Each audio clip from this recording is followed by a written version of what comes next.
imaginen, ¿qué clase de persona o cómo le gustaría que la persona que predica se vistiera para predicar? Y usted puede elegir, porque ahí si ve, hay pantalones, chompas, zapatos, zapatillas, hay hasta barba, cosa que no me va a salir a mí, pero ahí a Wilson sí le va a salir, entonces usted puede decidir. Entonces, quiero que interactúe. ¿Qué cree que necesita esta persona para poder estar al frente, predicándole, para que usted pueda prestarle atención, ¿no? Entonces, por acá, ¿qué creen que necesita? Hay por ahí algún hermano que quiera decirnos, ¿qué creen que necesite? Porque hay chalecos, buzos, todo, camisas. Zapatos, dice, póngale ahí unos zapatos. ¿Pero qué clase de zapatos? Hay tenis, hay los zapatos de la hermana María que sabe estar anunciando, o ya no está anunciando. Corte comercial, ¿no? Sí, le pueden agrandar ahí. Hay zapatos elegantes, ¿no? Como para cena y casuales. Entonces, ¿qué tipo de zapatos creen ustedes? Casuales, ya, póngale ahí unos casuales ahí, que se vea unos casuales ahí. Ahora, le puse pantalón porque sí estaba un poco indecente el joven. Entonces, usted puede elegir qué tipo de pantalón necesitaría alguien que les pueda estar predicando acá, ¿no? Uno de tela, uno de marca o un pantalón jean. ¿Qué creen ustedes? ¿Quién lanza su idea? Un jean, eso, póngale un jean, dice que eso necesitaríamos, póngale, eso. Eso, para que combine. Ahora como el joven está con calor, ¿no? Y está pecho desnudo, ¿qué le ponemos ahí para que pueda calentarse? Para que le combine. ¿Un qué? Ah, una camisa, dice, quieren que esté elegante. ¿De qué color, dice? Ese concha de vino, ya. Ah, no, ese es el saco, mijo. Arriba están las camisas. ¿Camisa o camiseta? Camisa, dice, porque no va a predicarle si no tiene camisa. No. Las de arriba, más arribita. Esa. Una camisa. No importa. Blanca. Las blancas. Eso. Sí, muy bien. Esta, ya. Ahora, también podemos elegir el buzo o el saco. ¿Qué saco? Está bien, combina. Si les gusta. Para que le combine con los zapatos negros. Ya, dale, ponle el negro. Dice. ¿Hay otro negrito? Eso, muy bien. Así le quedó guapo. Muy bien. Ahora, ¿necesitará corbata o así está bien? ¿Así está bien para todos? Ya. Muy bien, hermanos. Quería introducirles a este tema porque en la vida cristiana pasa algo similar. El Hijo de Dios tiene la capacidad, ya le demos las gracias también a nuestros ayudantes que están aquí trabajando durísimo. Denle un fuerte aplauso a ellos, sí. Apláudanles, al Señor también apláudanle. Pero el día de hoy quiero introducirle a algo que el apóstol Pablo, a través del capítulo 3 de Efesios, quiere llamarnos la atención, y muchas veces no le vemos como algo importante, pero muchas veces catalogamos que las personas que nos pueden estar enseñando, o las personas que están sirviendo, o simplemente las personas de la iglesia, deben cumplir ciertos requisitos para que puedan ser hijos de Dios, que yo creo que están bien. Y a veces hacemos lo mismo que hicimos con Wilson bien vestido. Le ponemos una camisa, le ponemos un buzo, y a veces se vuelve tan superficial el ser hijo de Dios, que solamente hacemos cosas para aparentar ser hijo de Dios, cuando la realidad es otra. Y hermano, ese es un grave problema en el cristianismo. Por favor, vamos a continuar. Denle nomás. Vamos a ver, si usted lee Filipenses capítulo 3, versículo 1 al 11, habla de una sola idea, y es sobre este mismo tipo de problema que tenían los filipenses: el ser superficiales con su fe. El que solo hacían obras para que la gente le viera y dijera, ese es un hijo de Dios. Y hermano, probablemente usted y yo estamos en ese peligro de entrar a esa superficialidad, de hacer hasta llenar el título de que soy miembro de la iglesia, pero sin entender realmente la motivación correcta por la que debo hacerlo. Hacer las cosas realmente sin un propósito verdadero. Y el día de hoy, los primeros 3 versículos de Filipenses, del 1 al 3, básicamente son la introducción a este tema, al tema de la superficialidad cristiana. Si usted va a venir los siguientes 3 domingos, usted va a encontrarse que este tema se va a hablar a más profundidad hasta el versículo 11. El siguiente mensaje también le va a hablar, pero más profundamente, acerca de las obras. Pero el día de hoy vamos a estar viendo algo que probablemente esté pasando en la vida de alguien que es superficial en cuanto a su fe. Y sabe, el principio de la superficialidad en la fe o en cualquier tipo de aspecto en su vida es las inseguridades. Y sabe, es algo increíble, pero nosotros no nos damos cuenta. Muchos de los errores que he cometido en mi vida es porque no me daba cuenta que ahí había un hueco. Me acuerdo de mi señora. Alguna vez estuvimos caminando y no vi una zanja abierta y me fui de cara. Muchas veces pasan cosas en nuestra vida, errores que podemos evitar, pero muchas veces no detectamos los peligros que están cerca. Y el apóstol Pablo sutilmente, por decirlo sutilmente, trata de que los hermanos en Filipos comiencen a aprender las alertas alrededor de ellos.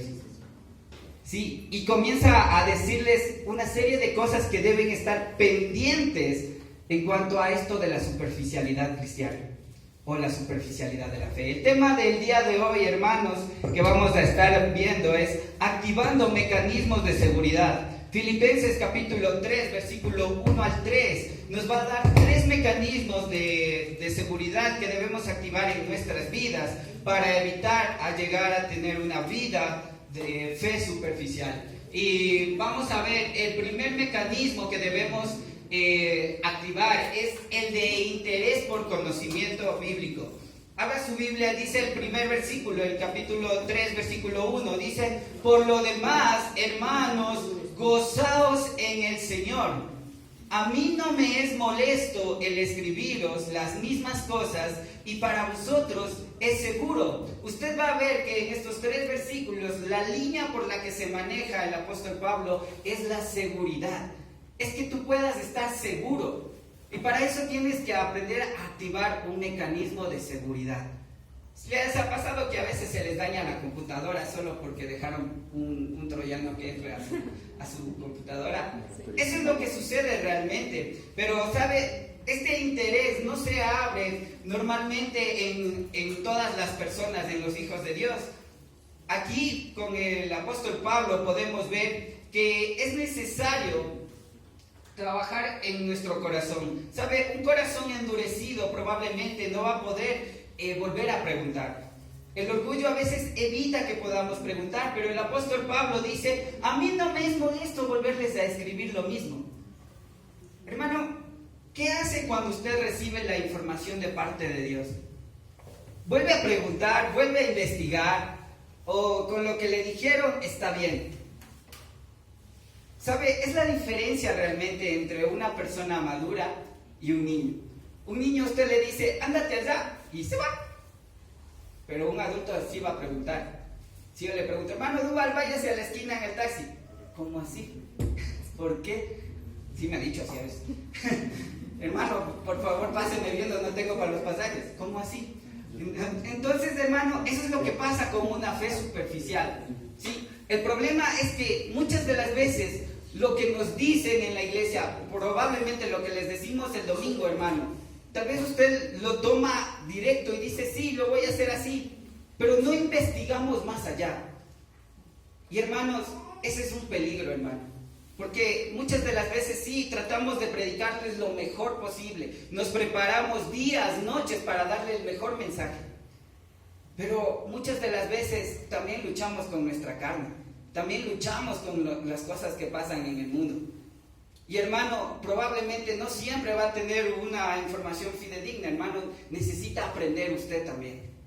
Las responsabilidades del Hijo de Dios no solamente es firmar y hacer servicio, sino que internamente debe buscar conocer a Dios, conocer bien las respuestas.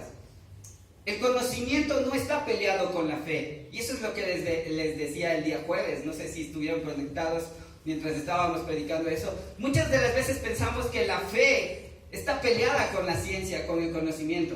Pero no es así, hermanos.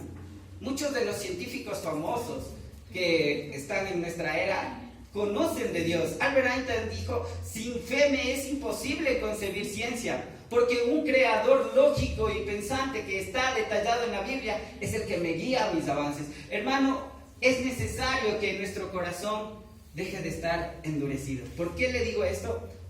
Vamos a darle el segundo. El orgullo evita que vuelva a preguntar.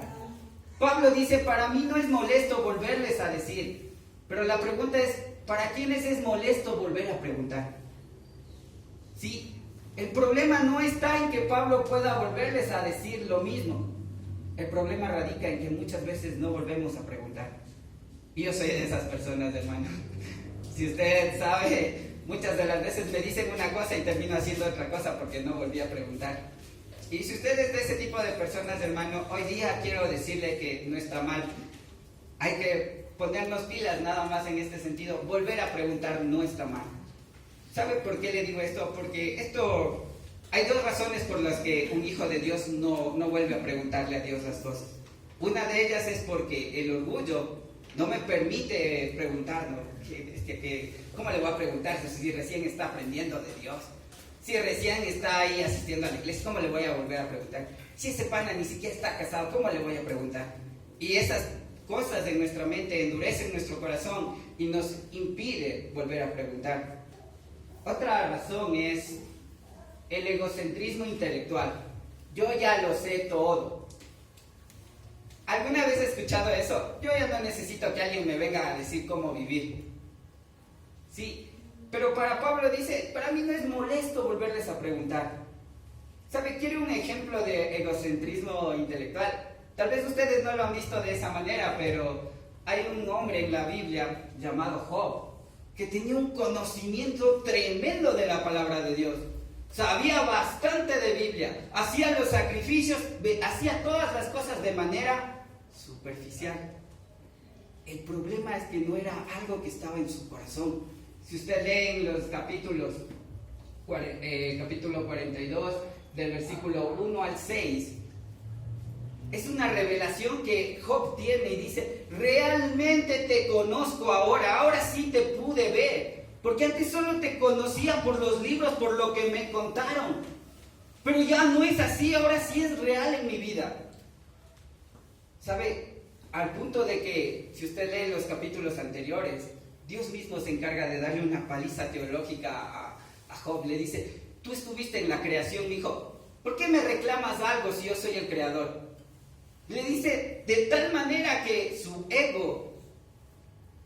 egocentrismo intelectual es derrumbado. Ahora, hermano, el entender realmente lo que Dios quiere en nuestras vidas requiere de volver a preguntar. No siempre vamos a saber a la primera. Hermano, yo para poder volver a predicar tuve que preguntarle como 20 veces. Y eso que soy lento, hermano. Imagínense cómo me demoro para coger el bus. Tanto tiempo para escoger el buen bus. Y así es, hermano. Si usted lee los versículos 42, dice: respondió Job a Jehová y dijo: yo conozco que todo lo puedes, y en ti no hay pensamiento que se esconda de ti. ¿Quién es el que oscurece el consejo sin entendimiento? Por tanto, yo hablaba lo que no entendía, cosas demasiadas maravillosas para mí que no comprendía. Oye, te ruego y hablaré, te preguntaré y tú me enseñarás. Hermano, esa debería ser nuestra respuesta siempre que Dios quiere hablarnos. Sí, nos fijamos tanto en el exterior, ¿no? Que tenga los títulos adecuados, que tenga el dinero necesario, que venga de la forma que yo quiero que esté, con corbata, con traje y todo. Y a veces olvidamos que Dios quiere hablarnos de una manera particular al corazón. Y a veces Dios utiliza a un niño, a veces Dios utiliza a jóvenes para hablarnos. Hermano, no se fije en lo externo de las personas. Es importante fijarse en lo interno. lo que decía Huguito, lo que usted puede hacer con la membresía, firmar, estar ahí para ayudar, servicio, comprometerse a ofrendar y cosas por el estilo, son cosas externas, hermano. Pero lo realmente interno es lo que cuenta aquí.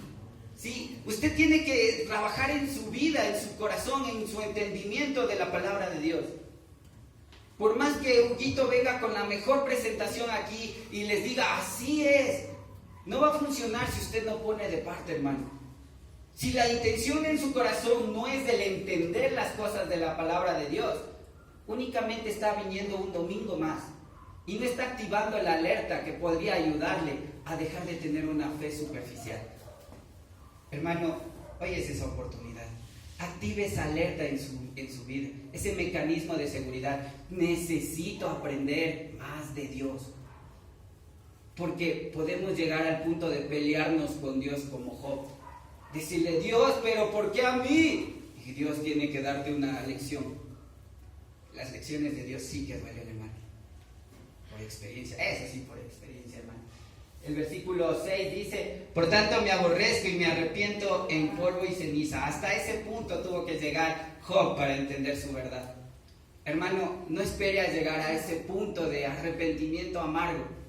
Más bien llegue a activar el mecanismo. Ese mecanismo que le va a ayudar a vivir una vida no superficial, sino una vida de fe verdadera. Que no sea solamente las cosas externas que hago, sino las cosas que realmente hago por el Espíritu. Más adelante, en el versículo 2, nos da un segundo mecanismo, el mecanismo de detectar actitudes infiltradas. Capítulo 3, versículo 2 dice, guardaos de los perros, guardaos de los malos obreros y guardaos de los mutiladores del cuerpo. Si usted lee aquí, yo le dije sutilmente, el apóstol Pablo estaba tratando de definir a unas personas aquí, pero cuando les dice perros, es tremendo, porque es una forma despectiva de tratar a una persona, y muy fuerte.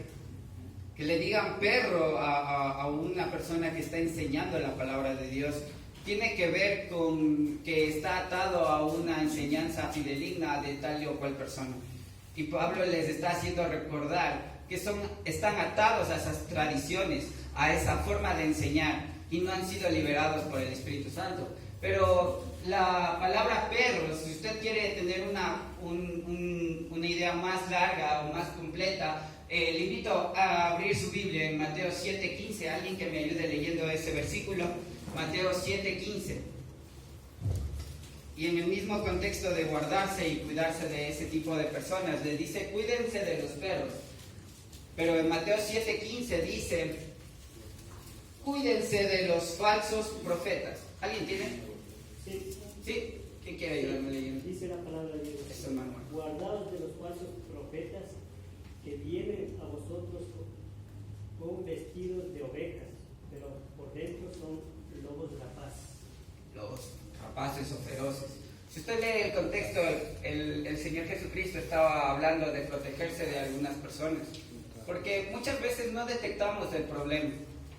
Y a veces, como las personas logran hacer actividades que nos confunden, dicen, pero si Él está sirviendo, pero si Él está ahí ayudando a las personas, Él está haciendo obras de caridad allá, ¿cómo es que puede ser mala persona? Hermano, eso es solamente un disfraz. Y sabe, lo siguiente que dice de estas personas, dale la siguiente, dice que son obreros malos. ¿Alguien que pueda abrir Mateo 7:23? ¿Está cerquita? Ahora sí que alguien me ayude leyendo voz de trompeta, por favor. Entonces les declararé, nunca os conocí, apartados de mí, hacedores de maldad. En el contexto, estas personas también eran las mismas personas del versículo 15. Eran obreros que obraban mal. Pero ya con la tercera definición, usted va a darse cuenta de quién estaba hablando. El tercero es mutiladores del cuerpo. Alguien que me ayude abriendo Gálatas 5:6. Sí les voy a llevar, estos pasajes sí es necesario entenderlos para que usted pueda identificar a qué personas hace referencia Pablo en este sentido.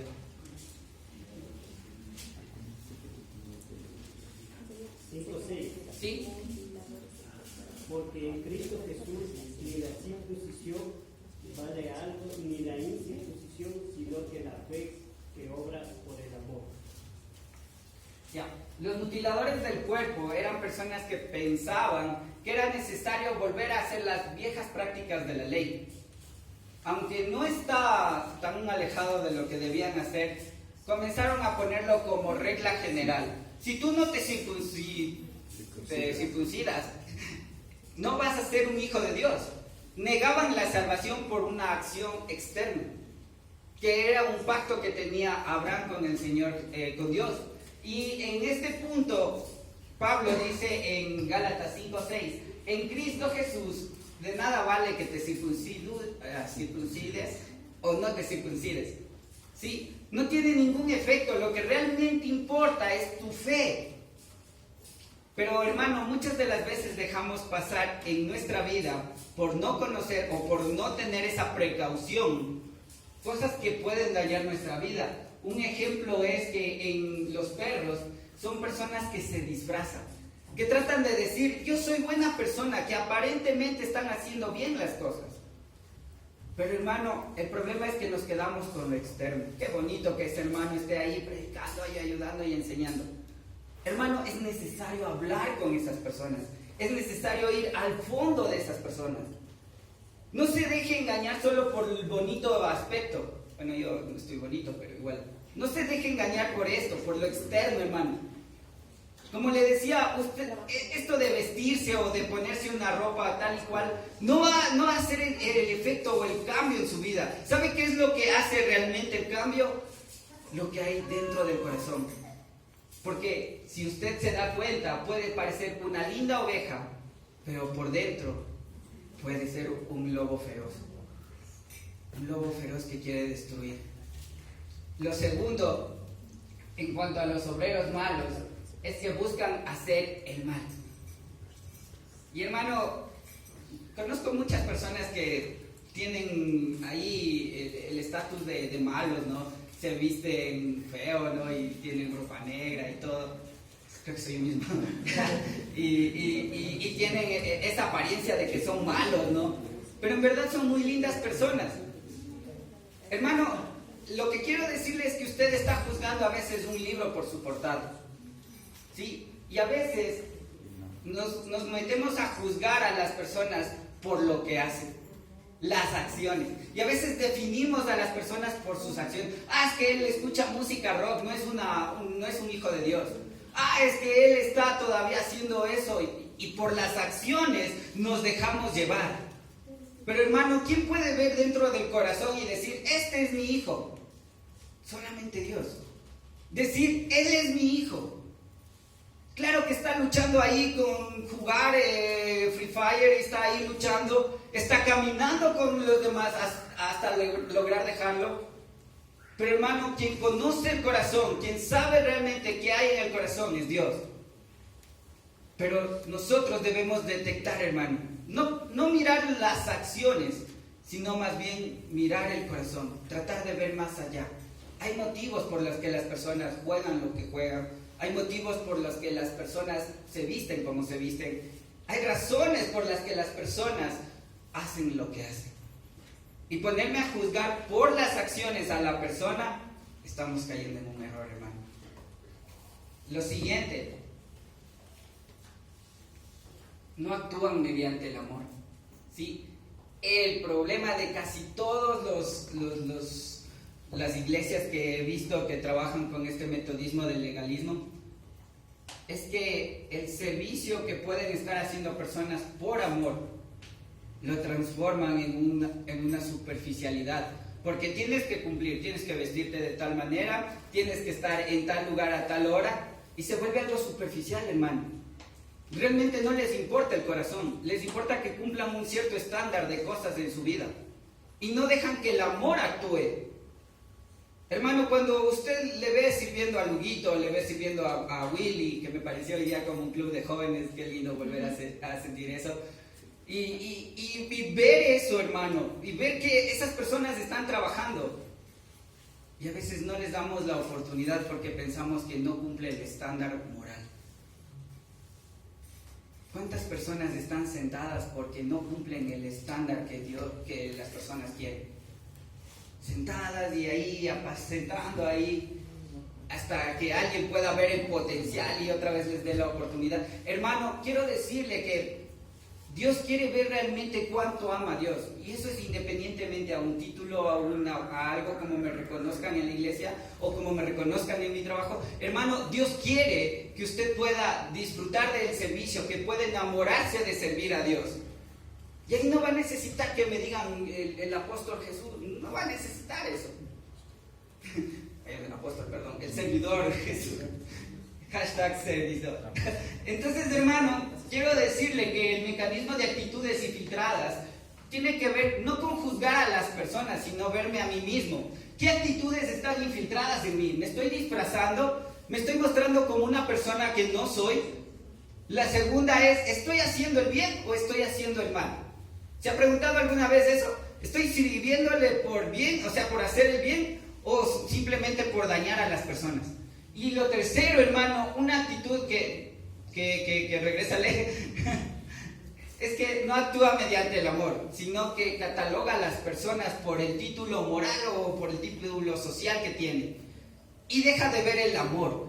No da la oportunidad a que el amor actúe, como en Cristo Jesús, que por medio del amor es que podemos tener esa confianza. Y ahora sí, el tercer mecanismo, para ir acabando el día de hoy, estoy muy rápido el día de hoy.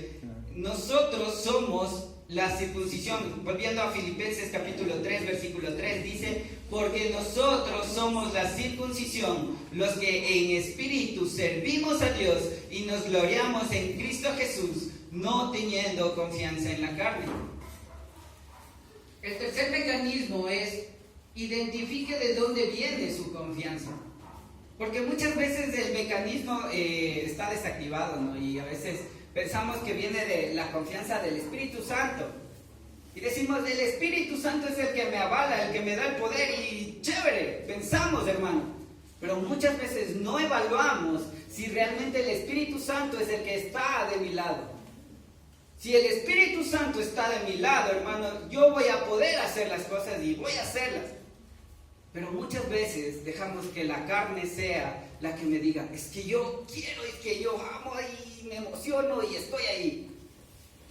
Y en este punto, hermano, me identifico bastante, porque muchas veces no he logrado identificar de dónde proviene la confianza. A veces digo, es por mis capacidades, y la carne, hermano, ataca la carne. Y lo que quisiera que usted pueda ver es que en este mecanismo necesitamos identificar quiénes son los circuncidados, a quiénes se refiere en este punto. Si usted puede abrir su Biblia en Romanos capítulo 2, versículo 25 al 29, por favor.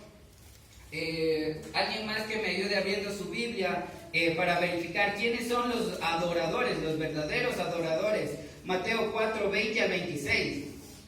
Y luego de esto vamos a ver un resultado de alguien que confía en la carne y quien confía en el Espíritu. Entonces, alguien que me pueda ayudar con Romanos 5, 25 al 29. Pues en verdad la circuncisión aprovecha si guardas la ley. Pero si eres transgresor de la ley, tu circuncisión viene a ser incircuncisión. Si pues el incircunciso guardare las ordenanzas de la ley, ¿no será tenida su incircuncisión como circuncisión? Y el que físicamente es incircunciso, pero guarda perfectamente la ley, te condenará a ti, porque con la letra de la ley y con la circuncisión eres transgresor de la ley. Pues no es judío el que lo es exteriormente, ni es la circuncisión la que se hace exteriormente en la carne, sino que es judío el que lo que en el interior, y la circuncisión es la del corazón en espíritu, no en letra, la alabanza del cual no viene de los hombres, sino de Dios. Ponle la siguiente diapositiva. Los verdaderos adoradores, los que son verdaderos adoradores, también Mateo 4:20, para ir explicando estas porciones.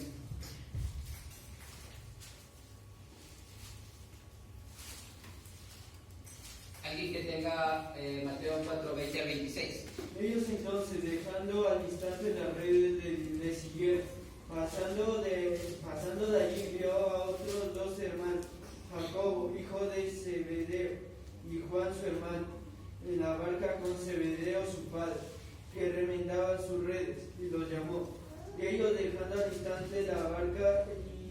padre le siguieron.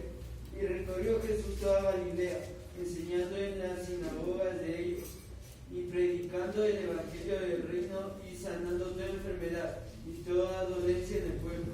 Y se difundió su fama por toda Siria, y le trajeron todos los que tenían dolencia, los afligidos por diversas enfermedades y tormentos, los endemoniados, lunáticos y paralíticos, y los sanó. Y le siguió mucha gente de Galilea, de Decápolis, de Jerusalén, de Judea y de otro lado del Jordán. Perdón, ahí sí me equivoqué en esa parte. Estaba buscando la parte donde Jesús dice: los verdaderos adoradores son los que van a venir de otras partes. Me equivoqué de pasaje ahí. Pero vamos a ver un poco sobre los circuncidados. ¿Quiénes son los circuncidados según Pablo en Romanos? Nos dice que los circuncidados no son los que ejercen la circuncisión estrictamente en su cuerpo, que se mutilan el cuerpo y lo hacen de manera externa.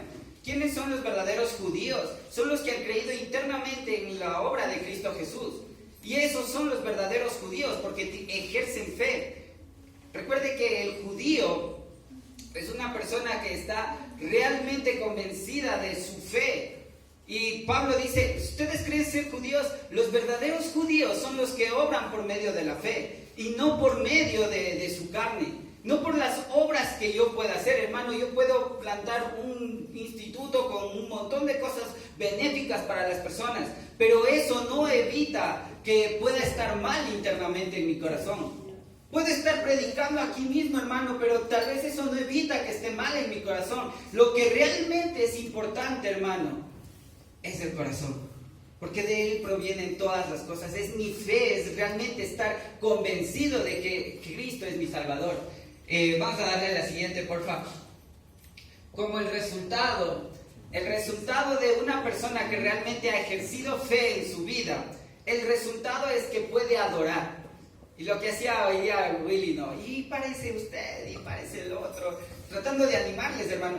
¿A cuántos les cuesta realmente reconocer quién es Dios en su vida? Porque esa es la verdadera adoración. La verdadera adoración es reconocer quién es Dios en nuestras vidas.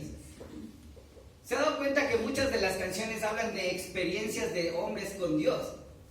Todas las canciones, si no, no es adoración, hermano, si no, no estamos alabando al Señor. Es una experiencia, tu fidelidad es grande. Es por eso, porque él entendió, él vivió eso, de que su fidelidad fue grande en momentos de dificultad. Los himnos, todos se traducen en cosas que experimentó una persona con Dios. La verdadera adoración